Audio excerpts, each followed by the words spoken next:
पुस्तक का नाम गृहस्थ एक तपोवन। लेखक पंडित श्री राम शर्मा आचार्य। ऑडियो 4। गृहस्थ में वैराग्य। गृहस्थ आश्रम की निंदा करते हुए कोई कोई सज्जन ऐसा कहते सुने जाते हैं कि घर गृहस्थी में पड़ना माया के बंधन में फंसना जैसा है। उनकी दृष्टि में घर गृहस्थी माया का पिटारा है और बिना गृहस्थी रहना स्वर्ग की निशानी है। परंतु विचार करने पर यह प्रतीत होता है कि उपरोक्त कथन का कुछ विशेष अर्थ नहीं है।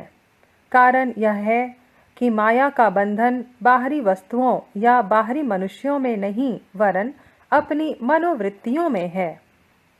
यदि मन अपवित्र है, काम क्रोध लोभ से भरा हुआ है, तो जो बातें गृहस्थ में होती हैं वही संन्यास से बाहर भी हो सकती हैं। हमने देखा है कि बहुत से बाबा जी कहलाने वाले महाराज भिक्षा मांग मांग कर धन जोड़ते हैं। मरने पर उनके पास प्रचुर धन राशि निकलती है। हमने देखा है कि गृह विहीन लोगों की इंद्रियां भी लोलुप होती हैं। शब्द रस रूप गंध स्पर्श में वे लोलुप रुचि प्रकट करते हैं, उनके आकर्षण से आकर्षित होते हैं। अपनी वस्तुओं से कुटी वस्त्र पुस्तक पात्र शिष्य साथी आदि में ममता रखते हैं। यही सब बातें ही दूसरे रूप में गृहस्थ में होती हैं।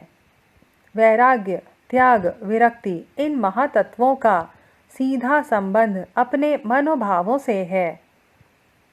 यदि भावनाएं संकीर्ण हों, कलुषित हों, स्वार्थमयी हों, तो चाहे जैसी उत्तम सात्विक स्थिति में मनुष्य क्यों न रहे, मन का विकार वहाँ भी पाप की दुराचार की सृष्टि करेगा। यदि भावनाएं उदार एवं उत्तम हैं, तो अनगिन और अनिष्टकारक स्थिति में भी मनुष्य पुण्य एवं पवित्रता उत्पन्न करेगा। महात्मा इमर्सन कहा करते थे कि मुझे नरक में भेज दिया जाए तो भी मैं वहां अपने लिए स्वर्ग बना लूँगा। वास्तविक सत्य यही है। हर आदमी अपनी भीतरी स्थिति का प्रतिबिंब दुनिया के दर्पण में देखता है। यदि उनके मन में माया है तो घर बाहर वन आरण्यक मंदिर स्वर्ग सभी जगह माया है। माया के अतिरिक्त और कुछ भी नहीं है। यदि मन साफ है, पवित्रता प्रेम और परमार्थ की दृष्टि है, तो घर का एक कोना पुनीत तपोवन से किसी भी प्रकार कम नहीं रहेगा। राजा जनक प्रभृति अनेकों ऋषि हुए। उन्होंने गृहस्थ में रहने की साधना की और परम पद प्राप्त किया। वीरता भागने में नहीं वरन लड़ने में है। यदि गृहस्थ आश्रम में अधिक कठिनाइयां हैं तो उनसे डर कर दूर रहना उचित नहीं। पानी में घुसे बिना तैरना कैसे सीखा जाएगा? कोई व्यक्ति यह कहे कि मैं अखाड़े में जाकर व्यायाम करने की कठिनाई में पड़ना नहीं चाहता, परंतु पहलवान बनना चाहता हूँ, तो उसकी यह बात बालकों जैसी अनगढ़ होगी। काम क्रोध लोभ मोह के दाव घातों को देखना, उनसे परिचित होना, उनसे लड़कर विजय प्राप्त करना, इन्हीं सब अभ्यासों के लिए वर्ण आश्रम धर्म तत्वदर्शी आचार्य गृहस्थ आश्रम को सर्वश्रेष्ठ सर्वोपरि आश्रम बताते हैं। संपूर्ण देवर्षि इसी महान गुफा में से उत्पन्न और विकसित हुए हैं। जरा कल्पना तो कीजिए, यदि गृहस्थ धर्म जिसे निर्बुद्धि लोग माया या बंधन तक कह बैठते हैं ना होता, तो राम कृष्ण बुद्ध ईसा मुहम्मद गांधी कहाँ से आते? सीता सावित्री अनुसुईया मदालसा दमयंती पार्वती आदि सतियों का चरित्र कहाँ से सुन पड़ता? इतिहास के पृष्ठों पर जगमगाते हुए उज्जवल हीरे किस प्रकार दिखाई देते? अन्य तीनों आश्रम बच्चे हैं। गृहस्थ उनका पिता है। पिता को बंधन कहना, नरक बताना, त्याज्य ठहराना एक प्रकार की विवेकहीनता है। उत्तरदायित्वों का भार पड़े बिना कोई व्यक्ति वास्तविक गंभीर, जिम्मेदार और भारी भरकम नहीं होता। अल्हड़ बछड़े को बहुत कूदते फांदते और दुलत्तियां उड़ाते देखा है, परंतु जब कंधे पर भार पड़ता है तो सावधानी से एक एक कदम रखना पड़ता है। हाथी जब गहरे पानी में धंसता है तो अपना एक पैर भली प्रकार जमा लेता है, तब दूसरे को आगे रखता है। उसकी सारी सावधानी और होशियारी उस समय एक स्थान पर केंद्रीभूत हो जाती है। जिस चित्तवृत्ति निरोध को, एकाग्रता को पातंजलि ने योग बताया है, वही एकाग्रता कोरी बातूनी जमाबंदी से नहीं आती। उसके लिए एक प्रेरणा, जिम्मेदारी चाहिए। गृहस्थ आश्रम का बोझ पड़ने पर मनुष्य जिम्मेदारी की ओर कदम बढ़ाता है। अपना और अपने परिवार का बोझ पीठ पर लादकर उसे चलना पड़ता है। इसलिए उच्छृंखलता को छोड़कर वह जिम्मेदारी अनुभव करता है। यह जिम्मेदारी ही आगे चलकर विवेकशीलता में परिणित हो जाती है। राजा को एक साम्राज्य के संचालन की बागडोर हाथ में लेकर जैसे संभल संभल कर चलना पड़ता है, वैसे ही एक सद्गृहस्थ को पूरी दूरदर्शिता, विचारशीलता, धैर्य, सहनशीलता और आत्मसंयम के साथ अपना हर एक कदम उठाना पड़ता है। चाबुक सवार जैसे घोड़े को अच्छी चाल चलना सिखाकर उसे हमेशा के लिए बढ़िया घोड़ा बना देता है, वैसे ही गृहस्थ धर्म भी ठोक पीट कर, कड़वे मीठे अनुभव कराकर एक मनुष्य को आत्मसंयमी, दूरदर्शी, गंभीर एवं स्थिर चित्त बना देता है। यह सब योग के लक्षण हैं। जैसे फल पककर समयानुसार डाली से स्वयं अलग हो जाता है, वैसे ही गृहस्थ की डाल से चिपका हुआ मनुष्य धीरे धीरे आत्मनिग्रह और आत्मत्याग की शिक्षा पाता रहता है। अंततः एक प्रकार का योगी हो जाता है। लिप्सा, लालसा, तृष्णा, लोलुपता, मदांधता, अविवेक आदि बातें त्याज्य हैं।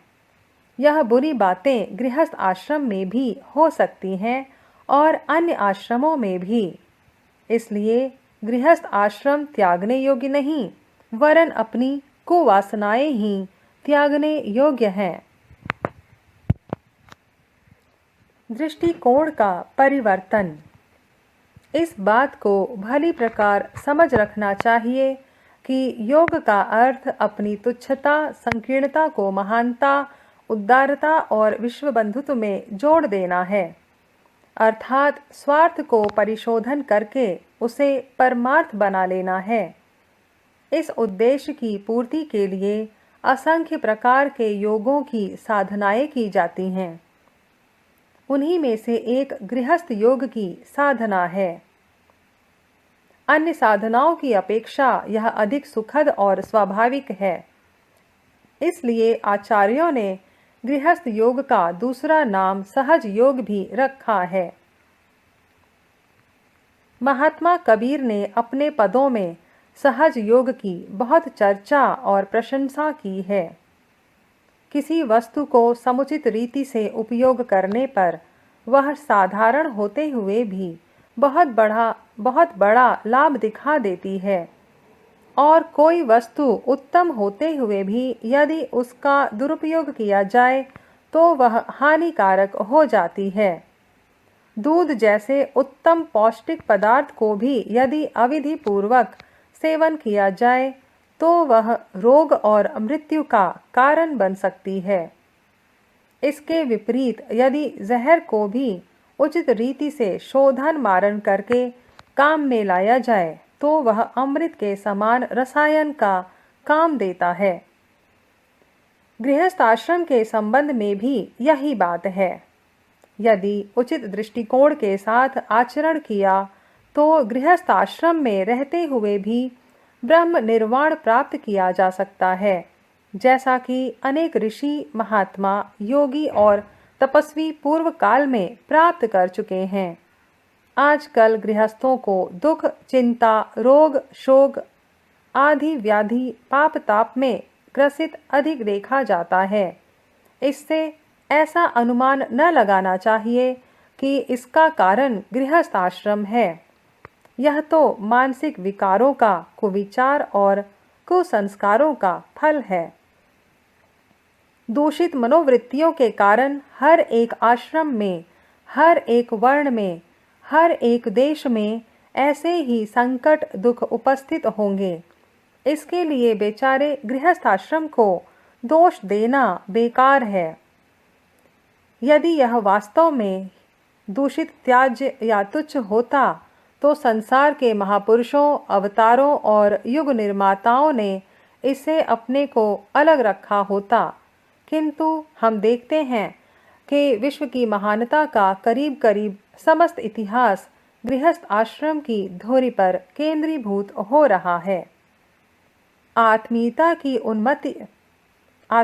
की उन्नति के लिए अभ्यास करने का सबसे अच्छा स्थान अपना घर है।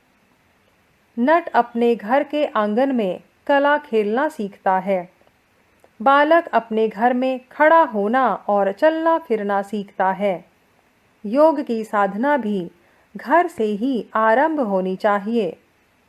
प्रेम, त्याग और सेवा का अभ्यास करने के लिए अपने घर का क्षेत्र सबसे अच्छा है। इन तत्वों का प्रकाश जिस स्थान पर पड़ता है वही चमकने लगता है। जब तक आत्मीयता के भावों की कमी रहती है तब तक औरों के प्रति दुर्भाव, घृणा, क्रोध, उपेक्षा के भाव रहते हैं। किंतु जब अपनेपन के विचार बढ़ते हैं तो हल्के दर्जे की चीज़ें भी बहुत सुंदर दिखाई देने लगती हैं। माता अपने बच्चे के प्रति आत्मभाव रखती है, इसलिए यदि वह लाभदायक ना हो तो भी उसे भरपूर स्नेह करती है। पतिव्रता पत्नियों को अपने काले कलूटे और दुर्गुणी पति भी इंद्र जैसे सुंदर और बृहस्पति जैसे गुणवान लगते हैं। दुनिया में सारे झगड़ों की जड़ यही है कि हम देते कम हैं और मांगते ज़्यादा हैं। हमें चाहिए कि दे बहुत और बदला बिल्कुल भी ना मांगें या बहुत ही कम पाने की आशा रखें। इस नीति को ग्रहण करते ही हमारे आसपास के सारे झगड़े मिट जाते हैं। आत्मीयता की महान साधना में प्रवृत्त होने वाले को अपना दृष्टिकोण देने का, त्याग और सेवा का बनाना पड़ता है। आप प्रेम की उदार भावनाओं से अपने अंतःकरण को परिपूर्ण कर लीजिए और सगे संबंधियों के साथ त्याग एवं सेवा का व्यवहार करना आरंभ कर दीजिए। कुछ ही क्षणों के उपरांत एक चमत्कार होता दिखाई देने लगेगा। अपना छोटा सा परिवार, जो शायद बहुत दिनों से कलह और क्लेशों का घर बना हुआ है, सुख शांति का स्वर्ग दिखने लगेगा। अपनी आत्मीयता की प्रेम भावनाएं परिवार के आसपास के लोगों से टकराकर अपने पास वापस लौट जाती हैं और वे आनंद की भीनी सुगंधित फुहार से छिड़क कर मुरझाए हुए अंतःकरण को हरा कर देती हैं। माली अपने ऊपर जिस बगीची की जिम्मेदारी लेता है, उसे हरा भरा बनाने, सरसब्ज रखने का जी जान से प्रयत्न करता है। वही दृष्टिकोण एक सद्गृहस्थ का होना चाहिए। उसे अनुभव करना चाहिए कि परमात्मा ने इस थोड़े से पेड़ों को सींचने, खाद देने, संभालने और रखवाली करने का भार विशेष रूप से मुझे दिया है। यूं तो समस्त समाज और समस्त जाति के प्रति हमारे बहुत सारे कर्तव्य हैं, परंतु इस छोटी बगीची का भार तो विशेष रूप से अपने ऊपर रखा हुआ है। अपने परिवार के हर एक व्यक्ति को स्वस्थ रखने, शिक्षित बनाने, सद्गुणी, सदाचारी और चतुर बनाने की पूरी जिम्मेदारी अपने ऊपर समझते हुए इसे ईश्वर की आज्ञा का पालन मानते हुए अपना उत्तरदायित्व पूरा करने का प्रयत्न करना चाहिए। अपने परिवार के सदस्यों की सेवा भी परमार्थ, पुण्य, लोक सेवा, ईश्वर पूजा से किसी भी प्रकार कम नहीं है। स्वार्थ और परमार्थ का मूल बीज अपने मनोभाव, दृष्टिकोण के ऊपर निर्भर है। यदि पत्नी के प्रति उसे अपनी नौकरानी, दासी, संपत्ति, भोग सामग्री समझकर अपना मतलब गांठने, सेवाएं लेने, शासन करने का भाव हो, तो यह भाव ही स्वार्थ, नरक, कलह, भार, दुख की ओर ले जाने वाला है। यदि उसे अपने उपवन का एक सुरम्य सरस वृक्ष समझकर उसके प्रति सात्विक त्यागमय सेवा का, पुनीत उदारतामय प्रेम का भाव हो, अपने स्वार्थ की अपेक्षा उसके स्वार्थ को महत्व देने का भाव हो, तो यह भाव दाम्पत्य जीवन को, पत्नी सानिध्य को परमार्थ स्वर्ग, स्नेह और आनंद का घर बनाया जा सकता है। देना कम और लेना ज़्यादा, यह नीति झगड़े की, पाप की, कटुता की, नरक की जड़ है। देना ज़्यादा और लेना कम से कम, यह नीति प्रेम, सहयोग, पुण्य और स्वर्ग की जननी है। बदला चाहने, लेने, स्वार्थ साधने, सेवा कराने की स्वार्थ दृष्टि से यदि पत्नी, पुत्र, पिता, भाई, माता, बुआ, बहन को देखा जाए तो यह सभी बड़े ही स्वार्थी, खुदगर्ज, बुरे, रूखे, उपेक्षा करने वाले, उद्दंड दिखाई पड़ेंगे। उनमें एक से एक बड़ी बुराई दिखाई पड़ेगी और ऐसा लगेगा मानो गृहस्थ ही सारे दुखों, स्वार्थों और पापों का केंद्र है। कई व्यक्ति गृहस्थी पर ऐसा ही दोष लगाते हुए कुढ़ते रहते हैं, खिन्न रहते हैं एवं घर छोड़कर भाग खड़े होते हैं। असल में यह दोष परिवार वालों का नहीं, वरन उनके अपने दृष्टिकोण का दोष है। पीला चश्मा पहनने वाले को हर एक वस्तु पीली ही दिखाई पड़ती है। प्रत्येक मनुष्य अपूर्ण है, वह अपूर्णता में पूर्ण की ओर यात्रा कर रहा है। ऐसी दशा में यह आशा नहीं रखनी चाहिए कि हमारे परिवार के सभी सदस्य स्वर्ग के देवता हमारे पूर्ण आज्ञा अनुवर्ती होंगे। जीव अपने साथ जन्म जन्मांतरों के संस्कारों को साथ लाता है। यह संस्कार धीरे धीरे बड़े प्रयत्नपूर्वक बदले जाते हैं। एक ही दिन में उन सब का परिवर्तन नहीं हो सकता। इसलिए यह आशा रखना अनुचित है कि परिवार वाले पूर्णतः हमारे आज्ञा अनुवर्ती ही होंगे।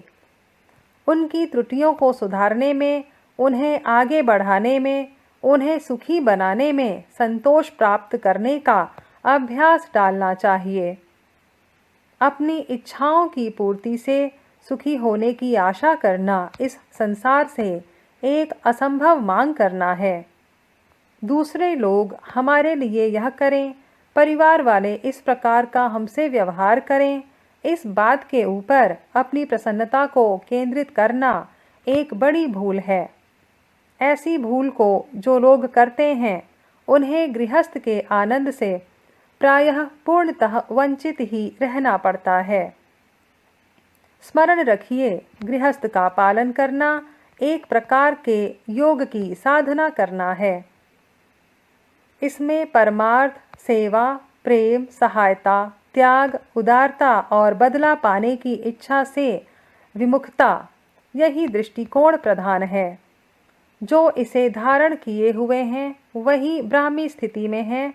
वह घर में रहते हुए भी सन्यासी हैं। भोग से योग तक। पुण्य और पाप किसी कार्य के बाह्य रूप के ऊपर नहीं, वरन उस काम को करने वाले की भावना के ऊपर निर्भर है। किसी कार्य का बाहरी रूप कितना ही अच्छा, ऊंचा या उत्तम क्यों ना हो, परंतु यदि करने वाले की भीतरी भावनाएं बुरी हैं तो ईश्वर के दरबार में वह कार्य पाप में शुमार होने लगेगा। लोगों को धोखा दिया जा सकता है, दुनिया को भ्रम या भुलावे में डाला जा सकता है, परंतु परमात्मा को धोखा देना असंभव है। ईश्वर के दरबार में काम के बाहरी रूप को देखकर नहीं, वरन करने वाले की भावनाओं को परखकर अधर्म धर्म की नाप तौल की जाती है। आज हम ऐसे अनेक धूर्तों को अपने आसपास देखते हैं जो कहने को तो बड़े बड़े अच्छे काम करते हैं, पर उनका भीतरी उद्देश्य बड़ा ही दूषित होता है। अनाथालय, विधवा आश्रम, गौशाला आदि पवित्र संस्थाओं की आड़ में भी बहुत से बदमाश आदमी अपना उल्लू सीधा करते हैं। योगी, महात्मा, साधु सन्यासियों का बाना पहने अनेकों चोर, डाकू, लुच्चे लफंगे घूमते रहते हैं। यज्ञ करने के नाम पर पैसा बटोर कर कई आदमी अपना घर भर लेते हैं। बाहरी दृष्टि से देखने पर अनाथालय, विधवाश्रम, गौशाला चलाना, साधु सन्यासी, महात्मा, उपदेशक बनना, यज्ञ, कुआं, मंदिर बनवाना आदि अच्छे कार्य हैं।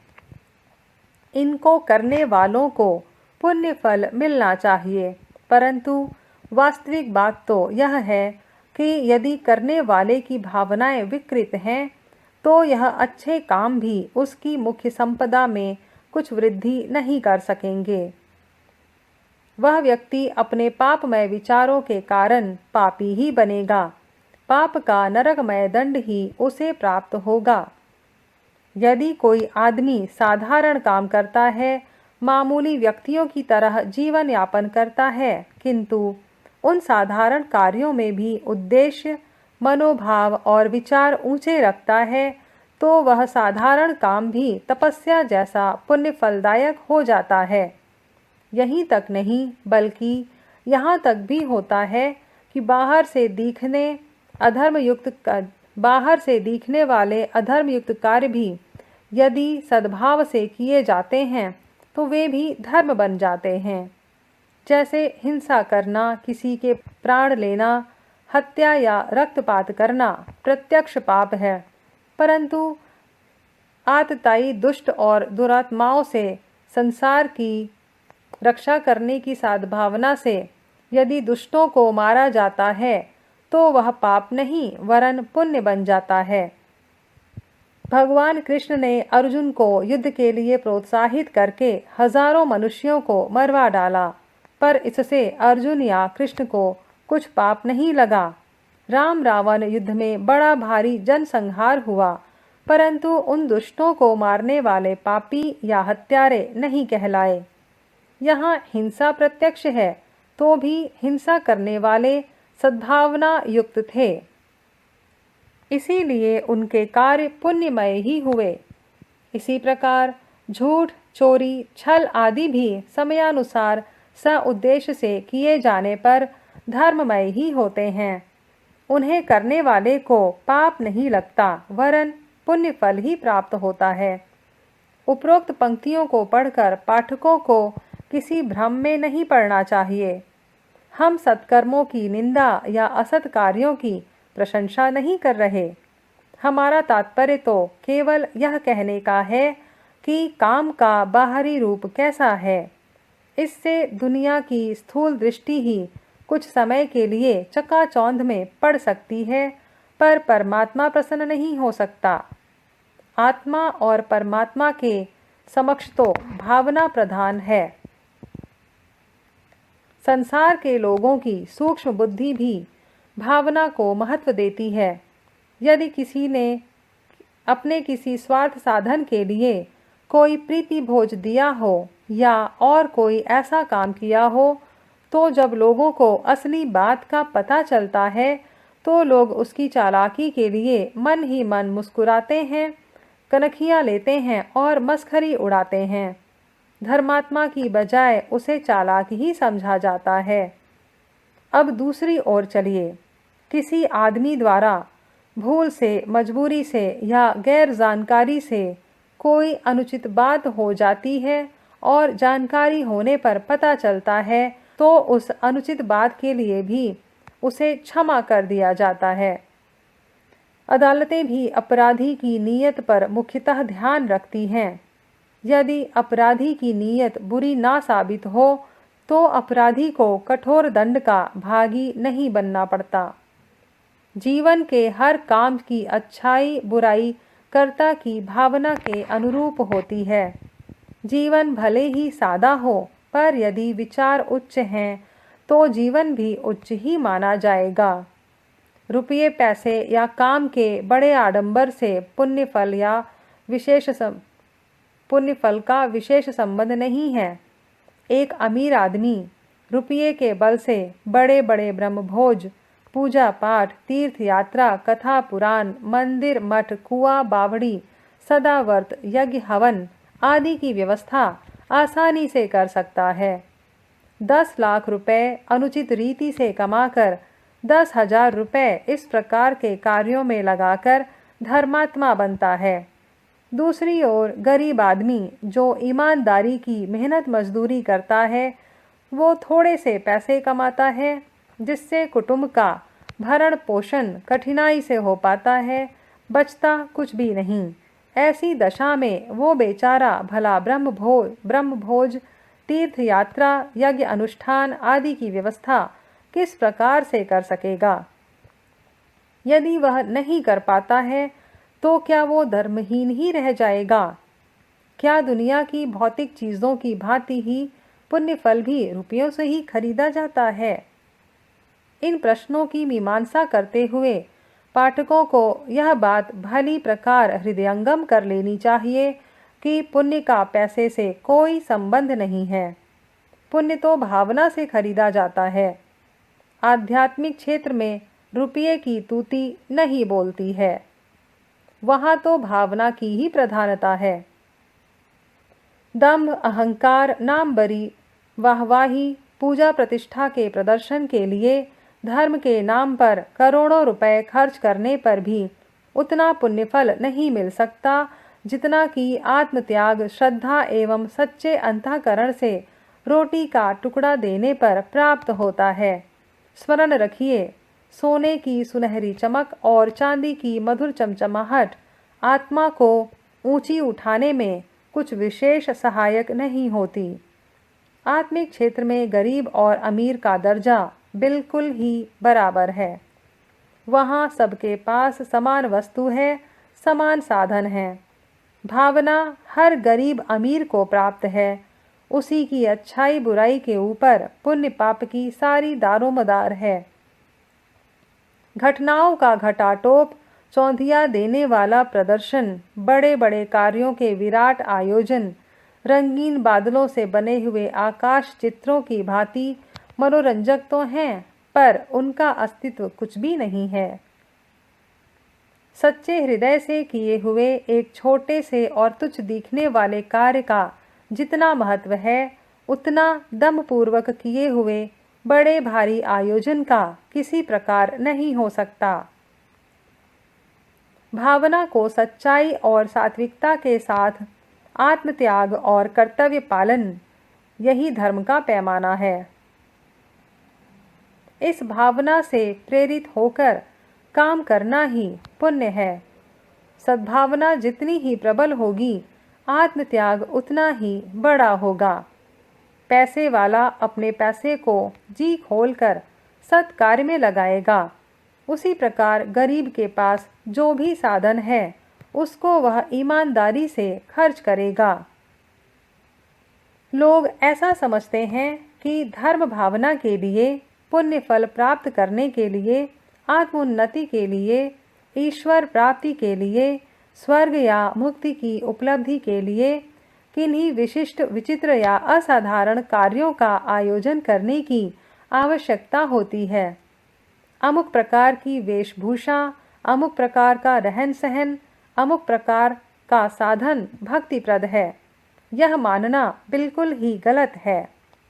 वेशभूषा, रहन सहन साधक की सुविधा के लिए है। उसे जिसमें आसानी रहे, इनके द्वारा सिद्धि किसी को नहीं मिलती। यदि वेश या रहन सहन से ही सिद्धि मिलती होती तो आज जो साधु नामधारी लाखों कर्महीन भिखमंगे इधर उधर मारे मारे फिरते हैं, मुफ्त के अधिकारी हो गए होते। अनेकों प्रकार की आत्मिक साधनाएं, अनेक प्रकार के मानसिक व्यायाम हैं जिनके द्वारा मनोभूमि को, भावना क्षेत्र को निर्मल, पवित्र एवं सात्विक बनाया जाता है। आत्मोन्नति की असंख्यों साधनाएं हैं, सभी लाभप्रद हैं, क्योंकि किसी भी रास्ते से सही भावना को उच्च बनाना है। यदि मनोभूमि उच्च न बने तो साधना निरर्थक है। साधना एक औजार मात्र है। उसको विवेकपूर्वक काम में लाने से इच्छित वस्तु का निर्माण हो सकता है, पर यदि विवेकपूर्वक न किया हो तो साधना निरर्थक है। अमुक पुस्तक का पाठ करने, मंत्र जपने या अभ्यास करने से यदि मनोभूमि निर्मल बनती हो तो आत्मोन्नति होगी, पर आत्मोन्नति की तरह रूढ़ी की तरह अंधविश्वास पूर्वक अविवेक के साथ किसी मंत्र या पुस्तक को रटते रहा जाए, अमुक प्रकार से काया कष्ट सहते रहा जाए, तो उससे कुछ प्रयोजन सिद्ध नहीं होता। जीवन लक्ष्य को प्राप्त करना आत्मिक पवित्रता द्वारा ही संभव है। उस पवित्रता के लिए अनेकों असंख्यों साधन हैं, जिनमें से देश काल पात्र को देखते हुए बुद्धिमान व्यक्ति अपने लिए उपयुक्त वस्तु चुन लिया करते हैं। जैसे एक ही कसरत सबके लिए अनिवार्य नहीं है, उसी प्रकार एक ही साधन हर मुमुक्षु के लिए आवश्यक नहीं है। शरीर, ऋतु, खुराक, पेशा आदि को देखकर ही चतुर व्यायाम विशारद अपने शिष्यों को भिन्न भिन्न प्रकार के व्यायाम कराते हैं। उसी प्रकार आत्म तत्वदर्शी आचार्य भी असंख्यों योगों में से उपयुक्त योग का अपने अनुयायियों के लिए चुनाव करते हैं। कुछ विशिष्ट व्यक्तियों को छोड़कर साधारण श्रेणी के सभी लोगों के लिए गृहस्थ योग की साधना को बहुत ही उपयुक्त, उचित, सुलभ एवं सुख साध्य समझते हैं। गृहस्थ योग की साधना भी राजयोग, लय योग आदि की ही श्रेणी में आती है। उचित रीति से इस महान व्रत का अनुष्ठान करने पर मनुष्य जीवन के परम लक्ष्य को प्राप्त कर सकता है और घर के वातावरण में स्वर्ग का अवतरण कर स्वयं उल्लसित आनंदित रह सकता है तथा दूसरों को प्रसन्नता एवं हर्ष प्रदान कर सकता है। गृहस्थ योग के कुछ मंत्र। पिछले पृष्ठों पर बताया जा चुका है कि परमार्थ और स्वार्थ, पुण्य और पाप, धर्म और अधर्म यह किसी कार्य विशेष पर निर्भर नहीं, वरन दृष्टिकोण पर अवलंबित हैं।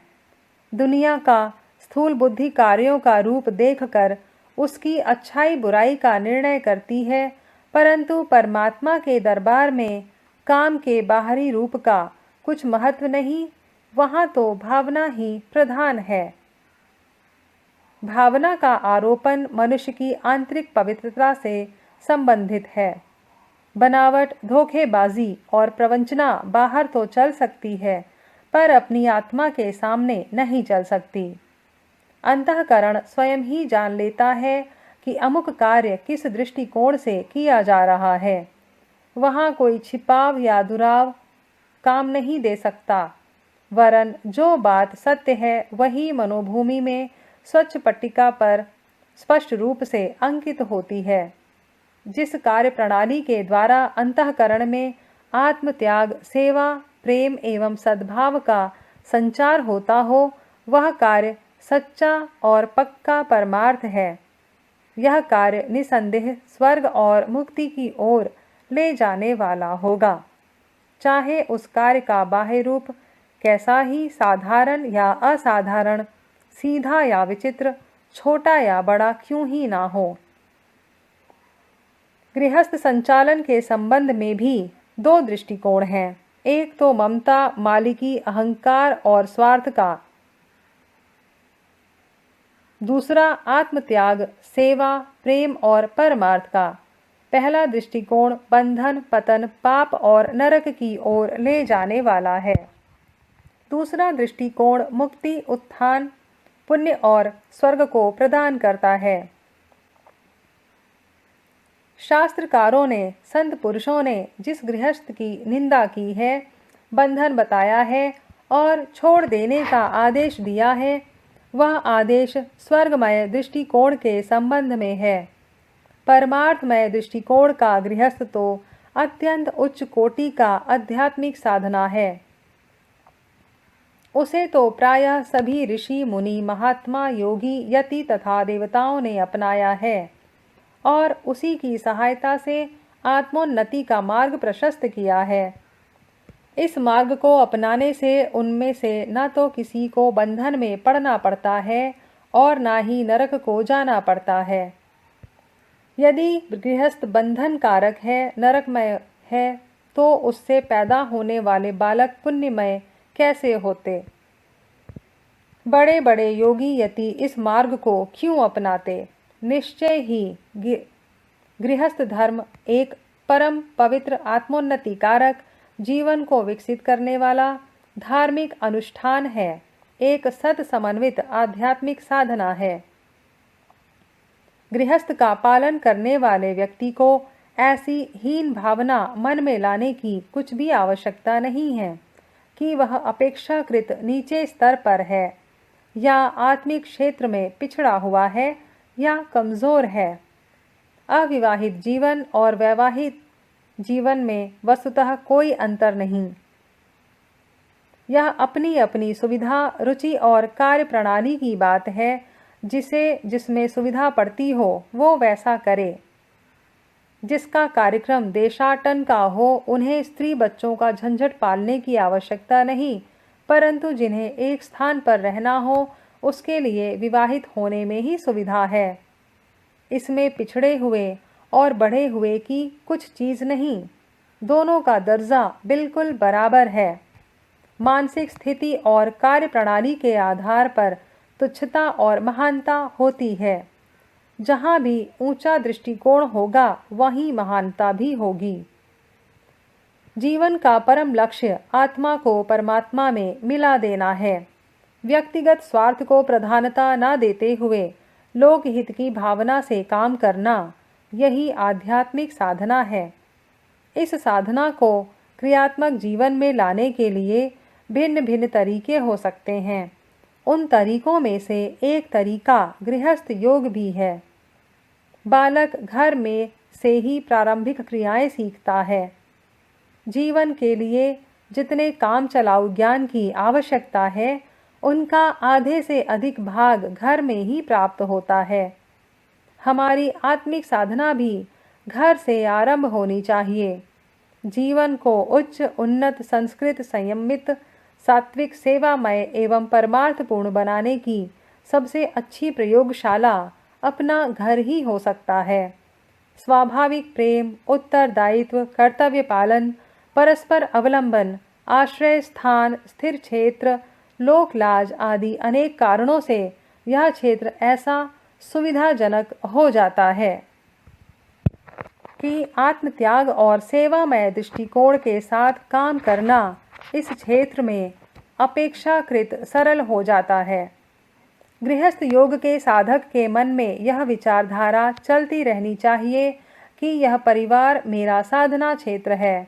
इस वाटिका को सभी प्रकार से सुंदर, सुरभित और पल्लवित बनाने के लिए सच्चे हृदय से सदा शक्ति भर प्रयत्न करते रहना मेरा कर्म कांड है। भगवान ने जिस वाटिका को सींचने का भार मुझे दिया है, उसे ठीक तरह सींचते रहना मेरी ईश्वर परायणता है। घर का कोई भी सदस्य ऐसा हीन दर्जे का नहीं जिसे मैं तुच्छ समझूं, उपेक्षा करूं या सेवा से जी चुराऊं। मैं मालिक, नेता, मुखिया या कमाऊ होने का अहंकार नहीं करता। यह मेरा आत्मनिग्रह है। हर एक सदस्य के विकास में अपनी सेवाएं लगाते रहना मेरा परमार्थ है। बदले की जरा सी भी इच्छा न रखकर विशुद्ध कर्तव्य भाव से सेवा में तत्पर रहना मेरा आत्मत्याग है। अपनी सुख सुविधाओं की परवाह ना करते हुए औरों की सुख सुविधा बढ़ाने को प्रयत्न करना मेरा तप है। घर के हर सदस्य को सद्गुणी, सत स्वभाव का, सदाचारी एवं धर्मपरायण बनाकर विश्व की सुख शांति में वृद्धि करना मेरा यज्ञ है। सबके हृदयों पर जिसका मौन उपदेश हो, अनुकरण से संस्कार बने, अपना आचरण ऐसा पवित्र एवं आदर्शमय रखना मेरा व्रत है। धर्म उपार्जित अन्न से जीवन निर्वाह करना और कराना यही मेरा संयम है। प्रेम, उदारता, सहानुभूति की भावना से ओतप्रोत रहना और रखना, प्रसन्नता, आनंद और एकता की वृद्धि करना मेरी आराधना है। मैं अपने गृह मंदिर में भगवान की चलती फिरती प्रतिमाओं के प्रति अगाध भक्ति भावना रखता हूँ। सद्गुण, सत स्वभाव और सत आचरण के दिव्य श्रृंगार से इन प्रतिमाओं को सुसज्जित करने का प्रयत्न ही मेरी पूजा है। मेरा साधन सच्चा है, साधना के प्रति मेरी भावना अच्छी है। अपनी आत्मा के सम्मुख मैं सच्चा हूँ। सफलता असफलता की जरा भी परवाह नहीं करके सच्चे निष्काम कर्मयोगी की भांति मैं अपने प्रयत्न की सच्चाई में संतोष अनुभव करता हूँ। मैं सत्य हूँ, मेरी साधना सत्य है। मैंने सत्य का आश्रय ग्रहण किया है, उसे सत्यतापूर्वक निभाने का प्रयत्न करूँगा।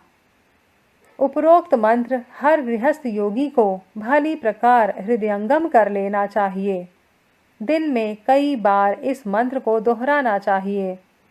एक छोटे कार्ड पर सुंदर अक्षरों में लिखकर इस मंत्र को अपने पास रख लेना चाहिए और जब भी अवकाश मिले एक एक शब्द का मनन करते हुए इस मंत्र को पढ़ना चाहिए। हो सके तो अक्षरों में लिखकर सुंदर चित्र की भांति इसे अपने कमरे में लगा लेना चाहिए। प्रातः निद्रा त्यागने पर पलंग पर पड़े पड़े ही कई बार इस मंत्र को मन ही मन दोहराना चाहिए और निश्चय करना चाहिए कि आज दिन भर इन भावनाओं को अधिक से अधिक मात्रा में कार्य रूप में परिणित करने का प्रयत्न करूंगा। परिवार वालों के साथ व्यवहार करते समय इस मंत्र की भावना का सतर्कता पूर्वक ध्यान रखूंगा। इस निश्चय के साथ शय्या त्याग करने का असर दिन भर रहता है। प्रातःकाल जो आदेश अंतर्मन को दिए हैं अधिक गहरे उतर जाते हैं। वे जल्दी विस्मृत नहीं होते और यथा अवसर वे ठीक समय पर स्मरण हो आते हैं। इसलिए प्रातःकाल इस मंत्र को नियमित रूप से अवश्य ही दोहराना चाहिए। मैं गृहस्थ योगी हूँ, मेरा जीवन साधनामय है। दूसरे कैसे हैं, क्या करते हैं, क्या सोचते हैं, क्या कहते हैं, इसकी मैं तनिक सी परवाह नहीं करता। अपने आप में संतुष्ट रहता हूँ। मेरी कर्तव्य पालन की सच्ची साधना इतनी महान है, इतनी शांतिदायिनी है, इतनी तृप्तिकारक है कि उसमें मेरी आत्मा आनंद में सराबोर हो जाती है। मैं अपनी आनंदमयी साधना को निरंतर जारी रखूंगा। गृह क्षेत्र में परमार्थ भावनाओं के साथ ही काम करूंगा। यह संकल्प दृढ़तापूर्वक मन में जमा रहना चाहिए। जब भी मन विचलित होने लगे, जब भी पैर पीछे डिगने की संभावना प्रतीत हो, तभी इस संकल्प को मनोयोग पूर्वक दृढ़ करना चाहिए। रात्रि को सोने से पूर्व दिन भर के कार्यों पर विचार करना चाहिए। आज परिवार से संबंध रखने वाले क्या क्या कार्य किए, उसमें क्या भूल हुई, स्वार्थ से प्रेरित होकर क्या अनुचित कार्य किया, भूल के कारण क्या अनुचित काम हुआ, क्या क्या कार्य अच्छे, उचित और गृहस्थ योग की मान्यता के अनुरूप हुए। इन 5 प्रश्नों के अनुसार दिन भर के पारिवारिक कार्यों का विभाजन कर लेना चाहिए और आगे से त्रुटियों के सुधार का उपाय सोचना चाहिए। भूल की तलाश करना, उसे स्वीकार करना, गलती के लिए लज्जित होना और उसे सुधारने का सच्चे मन से प्रयत्न करना, यह 4 बातें जिसे पसंद हैं, जो इस मार्ग पर चलता है उसकी गलतियां दिन पर दिन कम होती जाती हैं और वह शीघ्र ही दोषों से छुटकारा पा लेता है। गृहस्थ योग की साधना के मार्ग पर चलते हुए साधक के मार्ग में नित नई कठिनाइयाँ आती रहती हैं। कभी अपनी भूल से, कभी दूसरों की भूल से ऐसी घटनाएं घटित हो जाती हैं जिनका नियत सिद्धांत से मेल नहीं होता। इच्छा रहती है कि अपना हर एक आचरण ठीक रहे, हर एक क्रिया सिद्धांत अनुकूल हो, परंतु अक्सर भूलें होती रहती हैं। साधक कुछ दिन सोचता है कि 10-20 दिन में या महीने में यह दूर हो जाएंगी और मेरी संपूर्ण क्रियाएं सिद्धांत अनुकूल होने लगेंगी। पर जब काफ़ी समय बीत जाता है और तब भी भूलें समाप्त नहीं होती, तो चिंता, निराशा और पराजय की भावना मन में घूमने लगती हैं। साधक सोचता है, इतने दिन से प्रयत्न कर रहा हूँ, पर स्वभाव पर विजय नहीं मिलती, नित्य गलतियाँ होती हैं। ऐसी दशा में साधना चल नहीं सकती। कभी सोचता है, हमारे घर वाले उजड़, गंवार, मूर्ख और कृतघ्न हैं। यह लोग मुझे परेशान एवं उत्तेजित करते हैं और मेरे जीवन को साधना की नियत दिशा में नहीं चलने देते, तो साधना व्यर्थ है। इस प्रकार निराशाजनक विचारों से प्रेरित होकर वह अपने व्रत को छोड़ देता है। उपरोक्त कठिनाई से हर साधक को आगाह हो जाना चाहिए। मनुष्य स्वभाव में त्रुटियां और कमजोरियां रहना निश्चित है। जिस दिन मनुष्य पूर्ण रूपेण त्रुटियों से परे हो जाएगा, उसी दिन वह परम पद को प्राप्त कर लेगा, जीवन से मुक्त हो जाएगा। जब तक उस मंजिल तक नहीं पहुंचता, तब तक मनुष्य योनि में है, देव योनि से पीछे है। तब तक यही मानना पड़ेगा कि मनुष्य त्रुटिपूर्ण है। जहाँ कई ऐसे व्यक्तियों का सम्मिलन है, जिसमें कोई तो आत्मिक भूमिका में बहुत आगे, कोई बहुत पीछे हैं, ऐसे क्षेत्र में नित नई त्रुटियों का, कठिनाइयों का सामने आना स्वाभाविक ही है। इनमें से कुछ अपनी गलती के कारण उत्पन्न हुई होंगी, कुछ अन्यों की गलती से। यह क्रम धीरे धीरे दूर होता जाता है, पर यह कठिन है कि अपना परिवार पूर्ण रूपेण देव परिवार हो जाए। इसके लिए बहुत कठिनाई से डरने, घबराने या विचलित होने की कुछ भी आवश्यकता नहीं है। साधना का अर्थ ही त्रुटियों के सुधार का अभ्यास है। अभ्यास को निरंतर जारी रखना चाहिए। योगी जन नित्य प्राणायाम, प्रत्याहार, धारणा, ध्यान आदि की साधना करते हैं, क्योंकि उनकी मनोभूमि अभी दोषपूर्ण है। जिस दिन उनके दोष सर्वथा समाप्त हो जाएंगे, उसी दिन, उसी क्षण वे ब्रह्म निर्वाण को प्राप्त कर लेंगे। दोषों का सर्वथा अभाव यह अंतिम सीढ़ी का सिद्ध अवस्था का लक्षण है। वहाँ तक पहुँच जाने पर तो कुछ करना ही बाकी नहीं रह जाता। साधकों को यह आशा न करनी चाहिए कि थोड़े ही समय में इच्छित भावनाएं पूर्ण रूप से क्रिया में आ जाएंगी। विचार तो क्षण भर में बन जाता है, पर उसे संस्कार का रूप धारण करने में बहुत समय लग जाता है। हथेली पर सरसों नहीं जमती। पत्थर पर निशान करने के लिए रस्सी की रगड़ बहुत समय तक जारी रहनी चाहिए। स्मरण रखें, दोषों से सर्वथा मुक्ति लक्ष्य है, ध्येय है, सिद्धि अवस्था है। साधक का आरंभिक लक्षण यह नहीं है। आम का पौधा उगते ही यदि मीठे आम तोड़ने के लिए उसके पत्तों को टटोलेंगे तो मनोकामना पूरी नहीं होगी। गृहस्थ योग की अपनी साधना आरंभ करते हुए आप इस बात के लिए कमर कसकर तैयार हो जाइए कि भूलों, त्रुटियों, कठिनाइयों और असफलताओं का आपको नित्य सामना करना पड़ेगा, नित्य उनसे लड़ना पड़ेगा, नित्य उनका संशोधन और परिमार्जन करना होगा और अंत में एक न एक दिन सारी कठिनाइयों को परास्त कर देना होगा। जैसे भूख, निद्रा, मल त्याग आदि नित्य कर्मों को रोज करते हैं तो भी दूसरे दिन फिर उनकी ज़रूरत पड़ती है। इस रोज रोज के झमेले से कोई निराशा या अनुत्साहित नहीं होता, वरन धैर्यपूर्वक नित्य ही उसकी व्यवस्था की जाती है।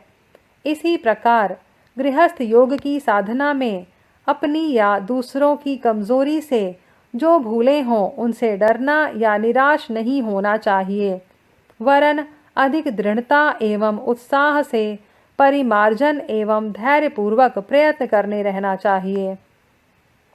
पूर्ण रूप से सुधार हुआ है या नहीं यह देखने की अपेक्षा यह देखना चाहिए कि पहले की अपेक्षा सात्विकता में कुछ वृद्धि हुई है या नहीं। यदि थोड़ी बहुत भी बढ़ोतरी हुई हो तो यह आशा, उत्साह, प्रसन्नता और सफलता की बात है। बूंद बूंद से घड़ा भर जाता है, कण कण जोड़ने से मन जमा हो जाता है, राई राई इकट्ठा करने से पर्वत बन जाता है। यदि प्रतिदिन थोड़ी थोड़ी सफलता भी मिले तो हमारे शेष जीवन के असंख्य दिनों में वह सफलता बड़ी भारी मात्रा में जमा हो सकती है। यह संपत्ति किसी प्रकार नष्ट होने वाली नहीं है। यह जमा होने का क्रम अगले जन्म में भी जारी रहेगा और लक्ष्य तक एक न एक दिन पहुंच ही जाएगा। धीरे धीरे सफलता मिले तो अधिक उत्साह से काम करना चाहिए। निराश होकर छोड़ बैठने की कोई आवश्यकता नहीं है। आप अब आत्मनिरीक्षण द्वारा अपनी भूलों को देखें तो देखकर निराश न हो, वरन इस भावना को मन क्षेत्र में स्थान दें। वीर योद्धा की तरह मैं जीवन युद्ध में रत हूँ। 84 लाख योनियों में भ्रमण करते समय के जो बुरे संस्कार अभी हम लोगों में लगे हुए शेष रह गए हैं, वे बार बार मार्ग में विघ्न उपस्थित करते हैं। गलती कर बैठता हूँ, कभी दूसरी गलती कर देते हैं। आए दिन ऐसे विघ्न सामने आते रहते हैं, परंतु मैं उससे जरा भी विचलित नहीं होता। मैं नित्य इन कठिनाइयों से लड़ूं, ठोकर या चोट खाकर भी चुप ना बैठूं, गिर पड़ने पर भी उठूं और धूल झाड़ कर फिर से युद्ध करूंगा। लड़ने वाला ही गिरता और घायल होता है। कुसंस्कार यदि मुझे गिराते हैं तो भी मुझे उनके विरुद्ध युद्ध जारी ही रखना चाहिए। मैं सत्य मार्ग का पथिक हूँ, सच्चिदानंद आत्मा हूँ। अपने और दूसरों के कुसंस्कारों से निरंतर युद्ध जारी रखना और उन्हें परास्त कर देने तक दम न लेना ही मेरा कर्तव्य है। मैं अपने संकल्प, व्रत, साधना और उद्देश्य के प्रति सच्चा हूँ। अपनी सच्चाई की रक्षा करूँगा और इन कठिनाइयों पर विजय प्राप्त करके रहूँगा। भूलों को नित्य परखने, पकड़ने और उन्हें हटाने का कार्य मैं सदा एक रस उत्साह के साथ जारी रखूँगा। उपरोक्त मंत्र को सफलता के निरीक्षण के साथ मनन करना चाहिए। इससे निराशा नहीं आ पाती। गृहस्थ योग के मूलभूत सिद्धांतों का बीज मंत्र, दृढ़ता का संकल्प और त्रुटियों से धर्म युद्ध जारी रखने की प्रतिज्ञा, यह तीनों ही महामंत्र साधक की मनोभूमि में खूब गूंजने चाहिए। अधिक से अधिक समय इन विचारधाराओं में ओतप्रोत रहना चाहिए।